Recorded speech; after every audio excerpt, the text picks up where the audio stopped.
Dans cette 6e vidéo, on atteint un sommet charnière du cours. Jusqu'ici, chaque notebook introduisait une brique importante, mémoire, outils, observabilité. Ici, l'objectif est d'assembler tout cela dans une seule architecture cohérente. On ne parle plus d'un simple exemple isolé, mais d'un agent plus robuste, capable de conserver du contexte, d'utiliser des outils, de planifier ses actions et de mesurer son propre fonctionnement. La première chose à retenir est la structure générale.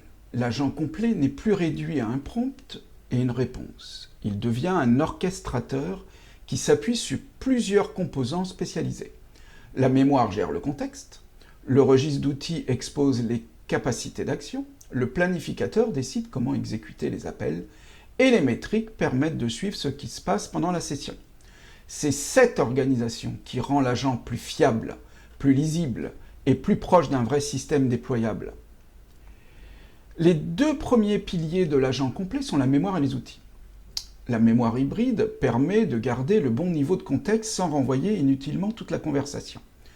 Les outils, eux, donnent à l'agent un accès concret à des calculs, à des états partagés ou à des services externes.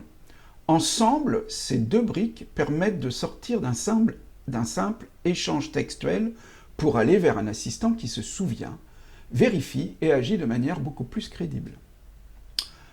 L'une des briques les plus intéressantes du notebook est le planificateur. Son rôle n'est pas de produire une réponse, mais de choisir comment exécuter les outils. Certaines actions doivent être séquentielles, parce qu'un résultat sert d'entrée à l'étape suivante. D'autres peuvent être parallélisées, si elles sont indépendantes. Et dans certains cas, l'exécution devient conditionnelle.